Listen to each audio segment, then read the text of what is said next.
والجماعة جماعة الحق والهدى والسنة هم السلفيون.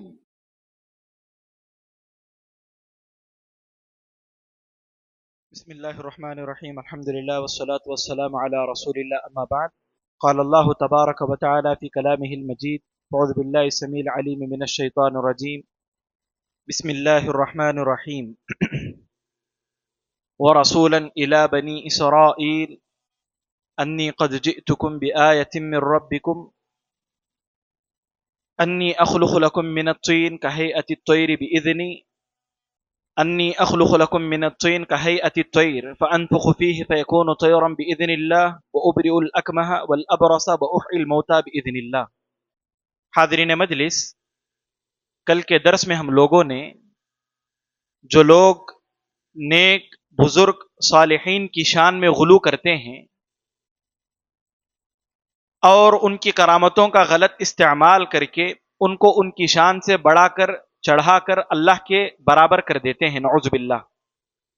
تو اسی لیے آج کے درس میں ہم اسی موضوع کو کنٹینیو کرتے ہوئے آج کے درس میں کرامت کسے کہتے ہیں، معجزہ کسے کہتے ہیں، اور شعبدہ بازی، جادو، نظر کا کھیل، ان تمام میں فرق جاننے کی کوشش کریں گے.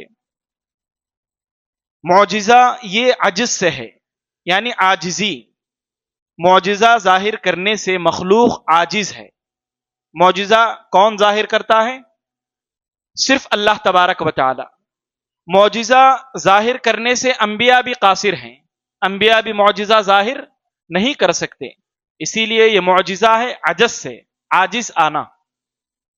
تو یہ معجزہ انبیاء کے ساتھ خاص ہے. اگر آپ انبیاء کی سیرتوں کو پڑھیں گے تو آپ دیکھیں گے انبیاء پر اللہ رب العالمین موقع کی اور حالات کی مناسبت سے معجزات کا ظہور کرتا ہے. حضرت ابراہیم علیہ السلام کا معجزہ، حالات بدل گئے. قوم کا جو بادشاہ تھا وہ آپ کے خلاف ہو گیا، نمرود، وہ آپ کو آگ میں ڈالا. اللہ نے معجزے کا ظہور کیا اور آگ ٹھنڈی بن گئی. یہ ابراہیم علیہ السلام کا معجزہ تھا. ایک موقع پر آپ نے اللہ سے کہا: اے اللہ، تو مردوں کو زندہ کرتا ہے، کیسے زندہ کرتا ہے میں دیکھنا چاہتا ہوں. اللہ نے کہا: اولم تؤمن، کیا تجھے ایمان نہیں؟ تو ابراہیم علیہ السلام نے کہا: قال بلا، اے اللہ کیوں نہیں، مجھے ایمان ہے. ولکن لیطمئن قلبی، لیکن مزید اطمینان کے لیے یہ سوال ہے. تو اللہ رب العالمین نے انہیں 4 پرندوں کو لینے کا حکم دیا اور کہا کہ ان 4 پرندوں کو لو اور ان کے ٹکڑے ٹکڑے کر کے ان کے گوشت کو آپس میں خلط ملط کر دو اور کچھ حصہ اس پہاڑ پر، کچھ ادھر کچھ ادھر رکھ دو. پھر ایک جگہ کھڑے ہو کر کے تم ان پرندوں کو آواز لگاؤ تو پرندے اڑ کر کے آئیں گے.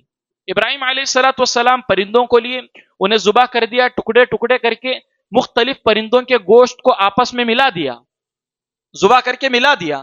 اب کچھ پرندے، اس میں سب پرندوں کے ٹکڑے ہیں، ایک جگہ مختلف جگہوں پر رکھ دیا اور آواز دیے تو پرندے اڑ کر کے آ گئے. تو اللہ نے انہیں دکھلایا کہ اللہ مردوں کو کیسے زندہ کرتا ہے. یہ ابراہیم علیہ السلام کا معجزہ تھا. اسی طرح عیسیٰ علیہ السلام کا معجزہ جو میں نے ابھی آپ کے سامنے آیت پڑھی، اس آیت میں عیسیٰ علیہ السلام کے معجزات کا ذکر ہے. عیسیٰ علیہ السلام کا زمانہ ایسا تھا کہ ڈاکٹری، طب اس زمانے میں عروج پر تھی، علاج و معالجہ عروج پر تھا. تو ایسے موقع پر اللہ نے ایسے معجزے کا ظہور کیا کہ ایسا معجزے کو ظاہر کرنا تمام مخلوق کے بس کی بات نہیں. ڈاکٹرز، طب کے ماہر حیران و پریشان رہ گئے. کیا معجزہ تھا؟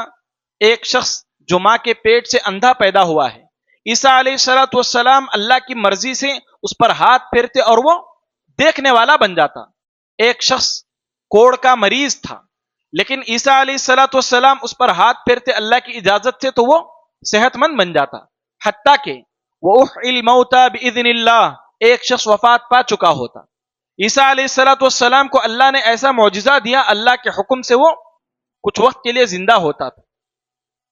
اس زمانے کے تمام ڈاکٹرز، علاج کرنے والے اس معجزے کو دیکھ کر کے حیران رہ گئے کہ ایسا معجزہ صرف اللہ ہی ظاہر کر سکتا ہے. اور اللہ رب العالمین نے اس حالات کے مطابق عیسیٰ علیہ السلام پر اس معجزے کا ظہور کیا.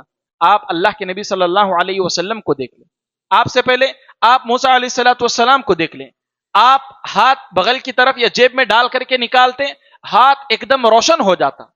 آپ کو اللہ نے عصا دیا تھا، وہ عصا زمین پر ڈالتے تو وہ اژدہے کی شکل میں بن جاتا. اور سمندر میں آپ پھنس گئے تھے، سمندر سامنے تھا، راستہ نہیں تھا، آپ رک گئے تھے. اللہ نے حکم دیا، آپ نے عصے سے سمندر پر مارا تو راستہ نکل گیا. یہ کیا تھا؟ یہ موسیٰ علیہ السلام کا معجزہ تھا، اللہ کے نبی صلی اللہ علیہ وسلم کا معجزہ. قرآن اللہ کے نبی صلی اللہ علیہ وسلم کا معجزہ ہے رہتی دنیا تک کے لیے. آپ کا معجزہ تھا کہ آپ ایک مرتبہ پانی کی قلت تھی، صحابہ کہیں سے پانی لائے، آپ اس برتن میں اپنے ہاتھ کو رکھ دیے اور آپ کی انگلیوں سے پانی جاری ہو گیا. ایک معمولی چھوٹا برتن تھا پانی کا، آپ کے ہاتھ رکھنے کے بعد آپ کی انگلیوں سے پانی نکلا.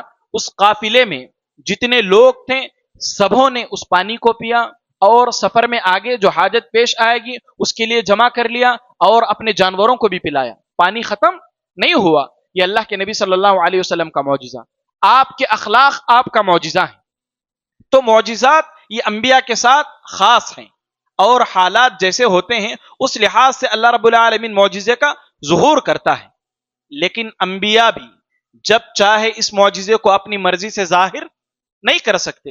ایک مرتبہ کفار اللہ کے نبی صلی اللہ علیہ وسلم کے پاس آئے، اللہ کے نبی سے کہا، اے اللہ کے نبی، پہاڑ کو آپ صلی اللہ علیہ وسلم سونے کا بنا دیجیے، اور کہا کہ آسمان سے دسترخوان لائیے یا آسمان کو زمین پر لائیے.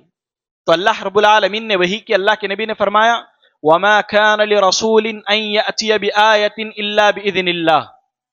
کسی رسول کے بس میں بھی یہ بات نہیں کہ اللہ کی اجازت کے بغیر کسی معجزے کا ظہور کریں. معجزہ یہ عجز سے ہے، مخلوق یا کوئی بھی نبی ایسا کرنے سے عاجز ہے. انبیاء بھی معجزے سے عاجز ہیں، لیکن اللہ رب العالمین ان معجزات کا ظہور فرماتے ہیں. اب معجزے کے بعد ایک چیز ہے کرامت. کرامت جس کے متعلق ہم نے بھی سنا، خارق عادات امر، یعنی عام طور پر انسان کی عادت میں وہ چیز نہیں ہوتی. ایسی عادتوں کا ظہور کسی انسان سے ہوتا ہے. اب وہ انسان نیک، صالح، متبع سنت، خالص سلفی منہج پر ہو تو ایسے لوگوں سے کرامت کا ظہور ہوتا ہے. جو نبی صلی اللہ علیہ وسلم کا جس قدر متبع ہوگا اسی قدر وہ اللہ کا ولی ہوگا، اور ولیوں سے کرامت کا ظہور ہوتا ہے. ہم اس کا اقرار کرتے ہیں، ہم کرامتوں کا انکار نہیں کرتے، اس کا اقرار کرتے ہیں. ایک کتاب ہے عقیدۃ الطحاویہ، مدارس میں پڑھائی جاتی ہے، جس میں امام طحاوی رحمۃ اللہ علیہ نے مختلف باتوں کو ذکر کرنے کے بعد، صحابہ، تابعین، ان کا ذکر کرنے کے بعد کہتے ہیں وَنُؤْمِنُ بِكَرَامَاتِهِمْ، ہم ان کی کرامتوں پر ایمان لاتے ہیں. کرامتوں کا انکار کرنے والا ایک گمراہ فرقہ معتزلہ ہے. عقل میں بات سمجھ نہیں آتی، اس لیے کرامت ہی کا انکار کرتے ہیں. ہم کرامت کا انکار نہیں کرتے، ہم کرامت کو مانتے ہیں. اور ان کرامتوں کو ائمہ نے اپنی احادیث میں نقل کیا ہے. صحابہ سے کرامات کا ظہور ہوا. دو صحابہ تھے، ایک عباد بن بشر اور ایک اسید بن حضیر رضی اللہ عنہ. یہ دونوں اللہ کے نبی صلی اللہ علیہ وسلم کے پاس گئے. بخاری شریف کی روایت ہے، اللہ کے نبی سے بہت دیر تک آپ نے بات چیت کی، اور جب لوٹے تو بہت اندھیرا ہو چکا تھا. راستے میں چلنے کے لیے روشنی نہیں تھی. جیسے ہی یہ دونوں نکلے دیکھتے ہیں کہ راستے میں کہیں سے ایک روشنی آ گئی ہے. اب جیسے جیسے چل رہے ہیں وہ روشنی بھی ان صحابہ کے ساتھ چل رہی ہے. ایک موڑ آیا جہاں پر عباد بن بشر رضی اللہ عنہ کو ایک طرف اور اسید بن حضیر رضی اللہ عنہ کو ایک طرف جانا تھا، تو اس روشنی کے بھی دو ٹکڑے ہو گئے. ایک عباد بن بشر رضی اللہ عنہ کے ساتھ گیا اور ایک حضرت اسید بن حضیر رضی اللہ عنہ کے ساتھ گیا. یہ کرامت ہے ان کی، اور ہمارا اس پر ایمان ہے. حضرت عمران بن حسین رضی اللہ عنہ، آپ کو فرشتوں کا سلام سنائی دیتا تھا، یہ ان کی کرامت ہے. اس کے علاوہ آپ دیکھیں حضرت ابوبکر صدیق رضی اللہ عنہ سے کرامت کا ظہور ہوا. کل ہم نے حضرت مریم علیہ السلام سے متعلق ایک کرامت سنی تھی. ایک اور کرامت کا بھی ذکر قرآن میں آیا ہے. اللہ فرماتا ہے کلما دخل علیہا زکریا المحراب وجد عندها رزقا. جب بھی حضرت زکریا علیہ السلام حضرت مریم کے پاس جاتے ان کے حجرے میں، وہاں پر مختلف قسم کے پھل دیکھتے. موسم گرما میں سرما کے پھل اور موسم سرما میں گرما کے پھل دیکھتے. یعنی موسم ہی نہیں ہوتا، ایسے موسم کے پھل وہاں پر آپ دیکھتے. تو وہ دیکھے کہ حضرت مریم تک غذا پہنچانے والے کون تھے؟ حضرت زکریا تھے. میں نے یہ پھل ان کو لا کر کے نہیں دیے، اس کے باوجود یہ پھل کہاں سے آئے؟ بارہا آپ نے یہ منظر دیکھا تو ایک مرتبہ کہا انا لکی ھذا، اے مریم تیرے پاس یہ پھل آئے کہاں سے؟ تو انہوں نے کہا من عند اللہ، اللہ کی جانب سے۔ حضرت مریم علیہ السلام کی کرامت تھی کہ اللہ رب العالمین بطور انعام انہیں اپنی طرف سے پھل دیتا تھا۔ تو ان کرامتوں پر ہمارا ایمان ہے، ہم کرامتوں کا انکار نہیں کرتے۔ اب معجزہ ہو گیا، کرامت ہو گئی۔ معجزہ اور کرامت میں فرق یہ ہے کہ معجزہ انبیاء کے ساتھ خاص ہے اور کرامت اولیاء کے ذریعے بھی ہوتی ہے، اور معجزے میں چیلنج ہوتا ہے اس قوم سے۔ معجزے میں چیلنج ہوتا ہے کہ اگر تم جن جن کو بھی اللہ کے علاوہ بلاتے ہو یا مدد طلب کرتے ہو واقعی معنوں میں وہ قدرت رکھتے ہیں تو یہ اللہ کی طرف سے معجزہ ہے، تم ایسا لا کر کے بتاؤ۔ اور قوم ایسا معجزہ پیش کرنے سے عاجز ہے۔ کرامتوں میں چیلنج نہیں ہوتا، اور کرامتوں کا ظہور جیسا کہ میں نے کل بھی کہا دو طرح سے ہوتا ہے۔ یا تو اللہ تبارک و تعالی اس بندے کی عبادت سے ریاضت سے خوش ہو کر کے بطور انعام و اکرام اس پر کرامت کا ظہور کرتا ہے، آخرت میں جو اس کا اچھا انجام ہونے والا ہے اس کی ہلکی سی جھلک دنیا ہی میں اسے نظر آتی ہے۔ ایک اور موقع یہ ہوتا ہے کہ بسا اوقات انسان پریشانی میں ہوتا ہے، مصیبت میں ہوتا ہے، ایسے موقع پر اللہ رب العالمین کرامت کا ظہور فرماتے ہیں۔ جیسے بہت ساری جنگوں کے متعلق، جنگ احد کے متعلق بعض صحابہ ذکر کرتے ہیں دشمن کو قتل کرنے کے لیے یہ اپنی تلوار کو اٹھائے تھے، ابھی جنگ بدر سے متعلق غالباً، ابھی یہ اپنا وار نہیں کرتے کہ سامنے والا دشمن گر پڑتا ہے۔ اللہ نے اس مصیبت کے موقع پر، پریشانی کے موقع پر صحابہ رضوان اللہ علیہم اجمعین کے لیے فرشتوں کا نزول کیا ان کی مدد کے لیے۔ تو ایسے ہوتا ہے کہ یا تو اللہ خوش ہو کر کے بطور انعام کرتا ہے کرامت بندو اولیاء اللہ پر، یا پھر انہیں پریشانی سے مصیبت سے نکالنے کے لیے ان پر کرامت کا ظہور ہوتا ہے۔ اب معجزے کو چھوڑ کر کے، کرامت کو چھوڑ کر کے ایک چیز ہے شعبدہ بازی، جادو، جنات، شیاطین کا کھیل۔ آپ جگہ جگہ پر اس چیز کو دیکھتے ہیں، لوگ کرتب دکھاتے ہیں، وہاں پر لوگ جمع ہوتے ہیں اس کرتب کو دیکھنے کے لیے۔ بہت سارے لوگ اس کرتب کے بعد اس آدمی کے گرویدہ بن جاتے ہیں اور اس سے اپنے مسائل کو پوچھنے لگتے ہیں، اس سے حل تلاش کرنے لگتے ہیں۔ وہ کیا ہوتا ہے؟ وہ جنات، شیاطین کو اپنے قبضے میں کر لیتے ہیں اور ان کی مدد سے کرتب دکھا کر کے لوگوں کو اپنا گرویدہ بنا لیتے ہیں۔ اس طرح جنات کے ساتھ مل کر کے وہ لوگوں کا دین و ایمان خراب کرتے ہیں، اور یہ زمانے سے چلا آ رہا ہے، زمانے سے، آج سے نہیں، یہ تابعین کے زمانے سے یہ چیز چلی آ رہی ہے۔ عبد الملک بن مروان کے زمانے میں ایک آدمی نے نبوت کا دعویٰ کیا، حارث الدمشقی۔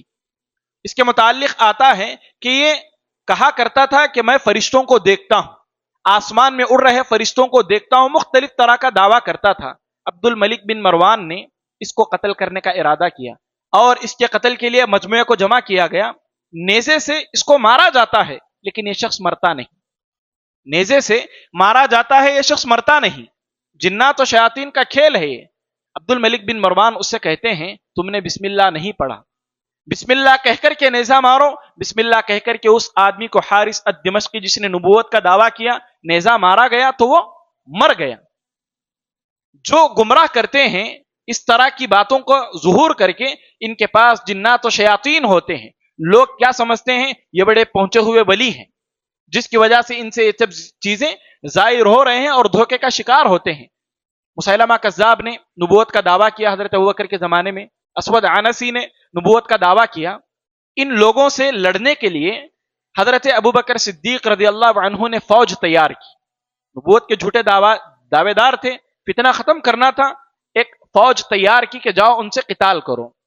اب مسیلمہ کذاب بہت دور ہے، کئی میل دور ہے، وہ وہیں بیٹھ کر کے بتاتا کہ اب ابوبکر رضی اللہ عنہ کی بھیجی ہوئی فوج اس مقام پر ہے، فوج میں اتنی تعداد میں لوگ ہیں، فوج کے دستے ہوتے تھے میمنہ میسرہ نام کے، میمنہ میں اتنے لوگ ہیں، میسرہ میں اتنے لوگ ہیں، ساری ترتیبات صحیح بتاتا۔ اب وہ لوگ جو اس پر ایمان لے آئے تھے، اسے نبی مانتے تھے، وہ سمجھتے کہ ایک ایسا نبی ہے جو ساری چیزیں ٹھیک بتا رہا ہے، جبکہ جنات و شیاطین اسے خبر دیتے تھے اور وہ اس بنیاد پر انہیں خبر دیتا تھا، اور لوگ اس کی باتوں کو سچ مان کر کے اسے نبی ماننے لگے، اپنے دین و ایمان کو تباہ و برباد کر دیے۔ آج بھی آپ دیکھتے ہیں ایک آدمی تلوار کو اپنے پیٹ میں چبو کر کے دوسری طرف سے نکال دیتا ہے، لوگ سمجھتے ہیں یہ بڑا کیسا ماہر شخص ہے، یہ کیسا پہنچا ہوا شخص ہے، جب یہ چیز کر سکتا ہے تو دوسری چیز بھی کر سکتا ہے۔ اس طرح جادو میں، کرامت میں، معجزے میں فرق نہیں کر پاتے اور اس کے پیچھے چل کر کے اپنا دین و ایمان خراب کر بیٹھتے ہیں۔ یاد رکھیں، اہل علم نے جادو میں اور کرامت میں، معجزے میں فرق کرنے کے کچھ اصول بتائے ہیں۔ اگر آپ ان اصولوں کو یاد رکھیں گے تو جہاں بھی آپ جادو کو دیکھیں گے تو سمجھ جائیں گے کہ یہ چیز جادو ہے، یہ چیز کرامت ہو نہیں سکتی۔ 4 بنیادی علامتیں ہیں، اگر بندہ ان علامتوں کو یاد رکھے گا باذن اللہ، انشاءاللہ جادو میں اور کرامت میں فرق کو سمجھ جائے گا۔ پہلی بات، کرامت میں اور جادو میں فرق کرنے کی، جس آدمی سے بھی اس طرح عادتوں کے خلاف کوئی چیز ہو رہی ہے تو ایسے آدمی کے متعلق ہم دیکھیں گے اس کا عقیدہ کیسا ہے، اس کا منہج کیسا ہے، وہ نمازی ہے، وہ نبی کی سنتوں پر عمل کرتا ہے یا نہیں، اس کا بیک گراؤنڈ، اس کا کیریکٹر، اس کا کردار معاشرے میں کیسا ہے، ہم اس پر غور کریں گے۔ اگر وہ بندہ ایسا ہے، ایک اللہ کو ماننے والا، اللہ کے نبی کی سنتوں پر عمل کرنے والا، نمازی ہے، اخلاق اچھے ہیں، حقوق اللہ اور حقوق العباد کو ادا کرنے والا ہے، تو ایسی صورت میں اگر اس سے کوئی ایسا کام ہوتا ہے جو عام طور پر لوگوں سے نہیں ہوتا، عادتوں سے ہٹ کر کے، تو ہم سمجھیں گے کہ ایسا شخص اللہ کا ولی ہے، اس سے کرامت کا ظہور ہو رہا ہے۔ لیکن اس کے برخلاف ایسا کام ایک ایسے شخص سے ہو رہا ہے جو نہ اس کا عقیدہ صحیح ہے، نہ وہ نماز کی پابندی کرتا ہے، نہ وہ اللہ کے نبی صلی اللہ علیہ وسلم کی سنتوں کی اتباع کرتا ہے، دور دور تک اس کے کردار میں اسلام نظر ہی نہیں آتا، اور ایسا شخص بڑی بڑی کرامت، بڑے بڑے کرتب دکھا رہا ہے، تو سمجھ جائیں کہ یہ جنات کا کھیل ہے، یہ شیاطین کا کھیل ہے، یہ جادو ہے، یہ دھوکہ ہے۔ تو سب سے پہلے ہم کیا دیکھیں گے؟ اس آدمی کے عقیدے کو، کردار کو، اس آدمی کی زندگی کیسی ہے، شریعت کے مطابق ہے یا نہیں، اس چیز کو دیکھیں گے۔ اور آج آپ دیکھیں گلی محلے میں جو لوگ بھی دکان لگا کر کے کرتب دکھاتے ہیں، وہ نہ تو نمازی ہوتے ہیں، نہ ان کا عقیدہ درست ہوتا ہے، نہ وہ نبی کی سنتوں پر عمل کرتے ہیں، دور دور تک اسلامی کردار ان کی زندگی میں نظر نہیں آتا، تو آپ سمجھ جائیں کہ یہ شخص شیاطین کو لے کر کے دنیا میں لوگوں کو گمراہ کر رہا ہے، بہکا رہا ہے۔ دوسرا اصول یہ ہے کہ جادو اللہ کا ذکر کرنے سے باطل ہو جاتا ہے۔ نظر کا دھوکہ، شعبدہ بازی جو ہے، اللہ کا ذکر کرنے سے یہ چیز باطل ہو جاتی ہے۔ امام ابن تیمیہ رحمۃ اللہ علیہ نے ایک بات نقل کی ہے ان سے، ان کے شاگردوں نے، جو ہم تک پہنچی ہے، کہ ان کے زمانے میں ایک آدمی تھا جو ہوا میں چلتا تھا، ہوا میں اڑتا تھا، اور لوگ اس کے پاس جاتے، اس کو بڑا پہنچا ہوا ولی سمجھتے۔ وہاں حضرت امام ابن تیمیہ رحمۃ اللہ علیہ بھی ایک مرتبہ گئے، جانے کے بعد انہوں نے یہ منظر دیکھا اور لوگوں میں اس کی مقبولیت دیکھی، تو بلند آواز سے آپ نے آیت الکرسی پڑھی، بلند آواز سے آپ نے آیت الکرسی پڑھی، تو وہ شخص جو ہوا میں چلنے کا دعویٰ کرتا تھا، دھڑام سے گر پڑا، دھڑام سے وہ شخص گر پڑا، اور سارے لوگوں کے سامنے وہ شخص رسوا ہو گیا۔ اور ابھی آپ نے سنا حارث الدمشقی مر نہیں رہا تھا، بسم اللہ کہہ کر کے مارا گیا تو وہ شخص مر گیا۔ یہ جو نظر کا دھوکہ ہوتا ہے، جو جادو ہوتا ہے، شعبدہ بازی ہوتی ہے، جو جنات کی مدد سے لوگ کرتے ہیں، اللہ کا ذکر کرنے سے وہ چیز باطل ہو جاتی ہے۔ ایک مرتبہ امام البانی رحمۃ اللہ علیہ کے زمانے میں ایک شخص آیا اور اس شخص نے یہ دعویٰ کیا کہ وہ روحوں کو حاضر کرتا ہے، جو وفات پا چکے ہیں ان کو حاضر کرتا ہے، اور ان کے چاہنے والے، ان سے محبت کرنے والے ان سے بات کرتے ہیں۔ اب اس کے پاس ایک آدمی آتا، کہتا میرے والد کی روح کو حاضر کرو، یہ جنات کی مدد سے جنات کو بلاتا اور وہ اس کے والد کی آواز نکالتے، یہ سمجھتے کہ یہ بڑا پہنچا ہوا ولی ہے، اللہ رب العالمین کا اتنا مقرب ہے کہ یہ مرے ہوئے لوگوں کو بلاتا ہے۔ امام البانی رحمۃ اللہ علیہ کو معلوم ہوا تو آپ اس کے پاس گئے اور کہنے لگے امام بخاری رحمۃ اللہ علیہ کی روح کو حاضر کرو، مجھے ان سے کچھ حدیثوں کے بارے میں، کچھ سندوں کے بارے میں استفسار کرنا ہے۔ کہتے ہیں اور انہوں نے اس آیت کو پڑھا، وَلَا يُفْلِحُ السَّاحِرُ حَيْثُ أَتَى، یہ جادوگر جہاں سے بھی آتا ہے، اے اللہ تو کامیاب نہ کر۔ آپ نے اس سے کہا تو اس شخص نے کہا آج جتنی روحوں کو حاضر کرنا تھا یہ کوٹا مکمل ہو گیا، تم کل آنا۔ امام البانی رحمۃ اللہ علیہ اس کی بات کو مان گئے، کل اس نے جو وقت بتایا، جو مقام بتایا، اس پر پھر حاضر ہو گئے، اور سارے لوگ بھی حاضر تھے۔ ان کا مقصد تھا اس فتنے کو، اس آدمی کے شر کو ختم کرنا تھا۔ دوبارہ آپ گئے، وہاں پر نہ اس کا کوئی آدمی تھا اور نہ ہی وہ شخص وہاں پر موجود تھا، وہ وہاں سے غائب ہو گیا، اور آپ نے لوگوں کو اس کی گمراہی سے بچانے کی کوشش کی۔ تو یہ جو جادو ہوتا ہے، یہ جو شعبدہ بازی نظر کا کھیل ہوتا ہے، اللہ کا ذکر کرنے سے باطل ہو جاتا ہے۔ تیسرا فرق یہ ہے کہ جب اللہ رب العالمین چاہتا ہے معجزے کا ظہور اس وقت ہوتا ہے، جب اللہ رب العالمین چاہتا ہے کرامت کا ظہور اس وقت ہوتا ہے۔ کسی ولی کو بھی ایک سیکنڈ پہلے بھی کرامت ہونے والی ہے اس کا علم نہیں ہوتا، ایک سیکنڈ قبل انبیاء کو بھی معجزہ ظاہر ہونے والا ہے یہ خبر نہیں ہوتی، یہ اللہ کی طرف سے ہے، اور اللہ جب چاہتا ہے تب معجزہ ہوتا ہے، تب کرامت ہوتی ہے۔ آپ دیکھیں جتنے لوگ بھی کرتب دکھانے والے ہوتے ہیں، انہیں پتا ہوتا ہے کہ یہ اب کرتب دکھانے والے، اور لوگوں کو بھی پتا ہوتا ہے کہ اب کرتب ان سے ظاہر ہوگا، اور وہ کوئی چیز چھپا کر کے اس پر کوئی کپڑا اڑا کر کے لوگوں سے کہتے ہیں، اکٹھا کرتے ہیں، پیسے وغیرہ اکٹھا کرتے رہتے ہیں کہ اب ان سے کرتب ظاہر ہوگا۔ مٹی کو لے کر کے لڈو بناتا ہے، لڈو کو لے کر کے پیسہ بناتا ہے، کبوتر کو لے کر کے پھول بناتا ہے، مختلف طرح کے کرتب دکھاتا رہتا ہے، اور یہ سارا کرتب دکھانے کے بعد وہ لوگوں سے پیسے لیتا ہے۔ اگر واقعی معنوں میں مٹی سے وہ پیسے بناتا تو دنیا میں کیا مٹی کی کمی ہے؟ کہیں پر بھی بیٹھتا، ساری مٹی کو پیسے بنا کر کے لوگوں کے پاس اس طرح پیسہ اکٹھا کرنے سے بچ جاتا۔ لیکن وہ شخص کیا کرتا ہے؟ آج یہاں دکان لگا کر کے جب چاہے ایسا کرتب دکھاتا ہے، جنات کی مدد سے، جادو سے شعبدہ بازی کرتا ہے، پھر کسی اور علاقے میں، پھر کسی اور علاقے میں۔ تو آپ یاد رکھیں، ایسا جس سے بھی ہوتا ہے کہ وہ اپنی مرضی سے کر رہا ہے کرتب، جب چاہے جہاں چاہے کر رہا ہے، تو آپ سمجھ جائیں کہ یہ جنات کا کھیل ہے، جادو ہے، شعبدہ بازی ہے، نظر کا دھوکہ ہے، یہ کرامت نہیں ہے۔ اس لیے کہ کرامت کب ہوتی ہے؟ جب اللہ چاہتا ہے تب کرامت ہوتی ہے۔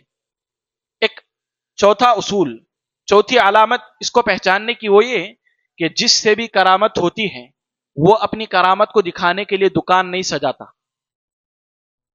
اپنی اس کرامت کے ذریعے لوگوں میں مشہور ہونا نہیں چاہتا، اپنی اس کرامت کو دکھا کر کے یہ نہیں چاہتا کہ لوگ اسے مقام دے، اس کی عزت کریں، یہ کبھی بھی نہیں چاہتا۔ نہ نبیوں نے اپنا معجزہ دکھا کر کے ایسا کیا، نہ ولیوں نے اپنی کرامت کو دکھا کر کے ایسے کیا، کبھی ایسا نہیں ہوا اسلاف کی زندگیوں میں، جبکہ ان سے کرامتوں کا ظہور ہوا ہے۔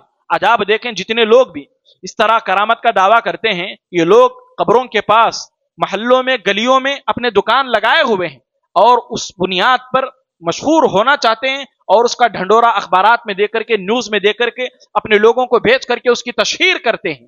تو آپ سمجھ جائیں جو شخص بھی اس طرح کرتب دکھا کر کے کرامت کا ڈھنڈورا پیٹتا ہے، اس کے بدلے شہرت چاہتا ہے، عزت چاہتا ہے، تو یہ دھوکہ ہے، جادو ہے۔ ایسا سلف میں کبھی بھی نہیں ہوا ہے۔ صحابہ سے کرامت کا ظہور ہوا، انہوں نے کبھی بھی اس کرامت کو بنیاد بنا کر کے لوگوں میں مشہور ہونا چاہا، بلکہ وہ تو اپنی کرامت کو چھپاتے تھے، اس لیے کہ کہیں لوگ ان کی شان میں غلو کر کے انہیں اللہ کے برابر نہ کھڑا کر دیں، اپنی کرامتوں کو چھپاتے تھے آپ۔ تو یہی اصول ہم تمام کو بھی یاد رکھنا چاہیے۔ تو کل ملا کر کے 4 علامتیں ہیں کرامت میں اور جادو میں فرق کرنے کی۔ ایک، اس آدمی کے عقیدے کو دیکھا جائے گا، متقی ہے، پرہیزگار ہے، نمازی ہے، سنتوں پر عمل کرتا ہے۔ دوسرا، یہ دیکھا جائے گا کہ وہ اس کی کرامت ذکر کرنے سے باطل ہو جاتی ہے یا نہیں ہوتی ہے، اس لیے کہ کرامت ذکر کرنے سے باطل نہیں ہوتی، جادو یہ سب کرامت اللہ کا ذکر کرنے سے باطل ہو جاتا ہے۔ تیسرا یہ دیکھیں گے کہ جب چاہتا ہے تب اگر وہ شخص کر رہا ہے تب پھر یہ بھی جادو ہے، دھوکہ ہے، شعبدہ بازی ہے، اس لیے کہ کرامت جب اللہ چاہتا ہے تب ہوتی ہے، جب بندہ چاہتا ہے تب نہیں ہوتی۔ چوتھی چیز یہ دیکھیں گے کیا وہ اس کرامت کے ذریعے لوگوں میں مشہور ہونا چاہتا ہے، اس کا ڈھنڈورا پیٹ رہا ہے، تو ہم سمجھ جائیں گے یہ نظر کا دھوکہ ہے، جادو ہے، اس سے کرامت کا کوئی لینا دینا نہیں ہے۔ تو آج آپ دیکھیں جن سے بھی لوگ قبروں کے پاس جا کر کے مانگتے ہیں، پوچھتے ہیں، یہ کہتے ہیں کہ ان سے اس کرامت کا ظہور ہوا۔ کرامت کا ظہور صحابہ سے بھی ہوا کہ صحابہ کے بارے میں تابعین نے یہ عقیدہ قائم کیا۔ آج کے لوگ جو ولیوں کی کرامتوں کو بنیاد بنا کر کے جا کر کے شرک کرتے ہیں، آج اس حوالے سے جنات، شیاطین نے حد کر دی ہے لوگوں کو گمراہ کرنے کی۔ اللہ سورہ رحمان میں فرماتا ہے قیامت کے دن اللہ جنات سے کہے گا قد استکثرتم من الانس، اے جنات تم نے انسانوں کو ورغلانے بہکانے میں حد کر دی۔ آج جتنے بھی لوگ ہیں جو اس طرح کرتے ہیں، جنات و شیاطین کی مدد سے ایک بڑی امت کو گمراہ کر چکے ہیں یا گمراہ کر رہے ہیں. اگر ہم ان اصولوں کو یاد رکھیں گے تو انشاءاللہ اپنے ایمان کو محفوظ رکھیں گے اور سمجھ جائیں گے. ہم اس کا انکار نہیں کرتے کہ وہ مٹی لے کر کے پیسہ بنا رہا ہے, کبوتر لے کر کے پھول بنا رہا ہے. ہمیں یقین ہے کہ ہاں وہ کر رہا ہے ایسا اور ہم دیکھ رہے ہیں, لیکن اس کے باوجود ہم کہتے ہیں کہ وہ دھوکہ ہے, جھوٹ ہے, اس سے کرامت کا کوئی لینا دینا نہیں. یا تو وہ جنات کی مدد سے ایسے کر رہا ہے, یا شوبدہ بازی ہے, یا نظر کا دھوکہ ہے. یہی بات ہم یاد رکھیں تو انشاءاللہ اس حوالے سے امت میں, معاشرے میں جو جرم پھیلا ہے اس سے ہم بچ جائیں گے. اللہ رب العالمین سے دعا ہے کہ اللہ تبارک و تعالی ہم تمام کو عقیدے کا علم سیکھنے, جو بھی باتیں سیکھتے ہیں ان کو یاد رکھ کے اپنی توحید کو, اپنے دین کو, اپنے ایمان کو سلامت رکھنے کی اللہ ہم تمام کو کوشش کرنے کی توفیق عطا فرمائے. جو بھی باتیں سنتے ہیں اللہ ان تمام باتوں کو ہم تمام کو عمل کرنے کی توفیق نصیب فرمائے. آمین, تقبل یا رب العالمین. معزز حاضرین, جیسا کہ آپ کو پتا ہے کہ روزانہ درس کے اختتام میں آپ سے 3 سوالات کیے جاتے ہیں. آج کے درس میں کل ملا کر کے نبوت کا دعویٰ کرنے والے 3 لوگوں کا نام ہم نے سنا. نبوت کا دعویٰ کرنے والے 3 لوگوں کا نام ہم نے سنا. 2 کا وجود حضرت ابوبکر صدیق رضی اللہ عنہ کے زمانے میں تھا, اور ایک آدمی کا وجود عبد الملک بن مروان کے زمانے میں تھا جس کو نیزے سے مارا گیا. ان 3 نبوت کا دعویٰ کرنے والوں کے نام کیا ہیں؟ کون بتائیں گے؟ 3. نعیم بھائی.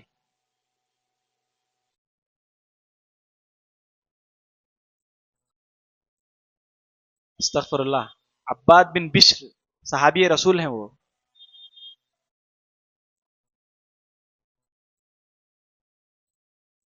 بتائیے خالد میں. حارث الدمشقی,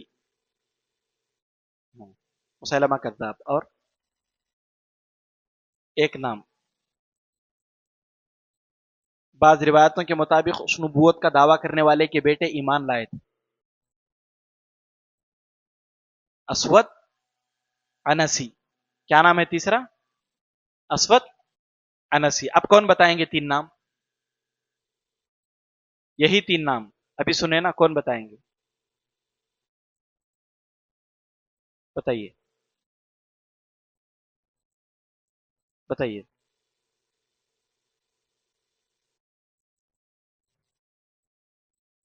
اسود انسی, اسود انسی. حارث الدمشقی عبد الملک بن مروان کے زمانے میں, مسیلمہ کذاب اور اسود انسی یہ 2 حضرت ابوبکر صدیق رضی اللہ عنہ کے زمانے میں. بارک اللہ فیک. جادو, نظر کا دھوکہ, شوبدہ بازی اور کرامت میں فرق کرنے والے 4 اصول, 4 علامتیں آپ نے سنی, 2 کون بتائیں گے؟ بتائیے.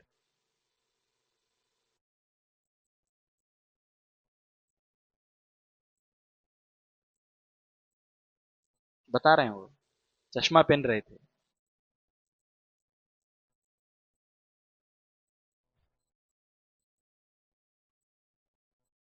بالکل. سب سے پہلے دیکھیں گے جس سے بھی کرامت ظاہر ہو رہی ہے اس کا عقیدہ کیسا ہے.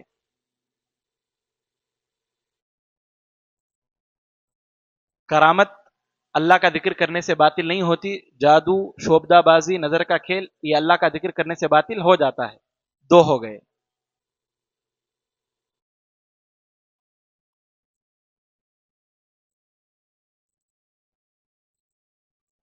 بارک اللہ فیک. 3 ہو گئے.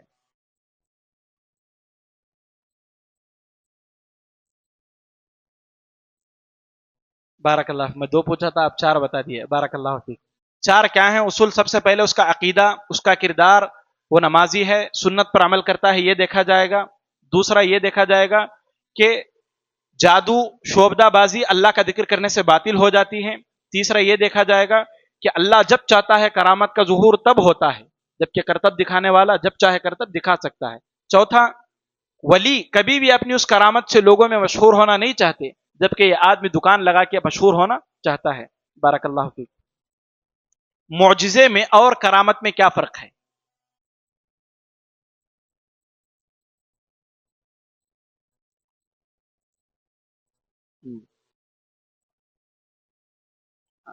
مطلب کیا؟ ایک اور فرق میں نے بتایا تھا, ایک اور فرق. معجزہ انبیاء کے ساتھ خاص، کرامت اولیاء کے ساتھ ہوتی ہے. ایک اور فرق.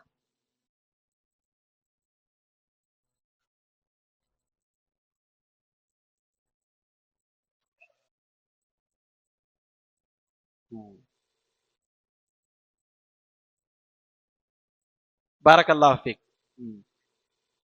یہی ہے کہ معجزے میں چیلنج ہوتا ہے اس قوم سے کہ اگر واقعی تم اللہ کے ساتھ جن جن کو بھی بلاتے ہو وہ بھی کچھ حق رکھتے ہیں تو ایسا معجزہ ظاہر کر کے دکھاؤ. جبکہ کرامت میں چیلنج نہیں ہوتا ہے. دو فرق. معجزہ انبیاء کے ساتھ خاص اور اس میں چیلنج ہوتا ہے. کرامت میں یہ کرامت اولیاء اللہ کے ساتھ لیکن اس میں چیلنج نہیں ہوتا. ان کا جواب مکمل ہے. بارک اللہ فیک. اگر آپ چاہتے ہیں تو ان کو دے دیں گے انشاءاللہ. بارک اللہ فیک. سبحانک اللہم و بحمدک اشہد ان لا الہ الا انت استغفرک و اتوب الیک. وقل جاء الحق وزهق الباطل إن الباطل كان زهوقا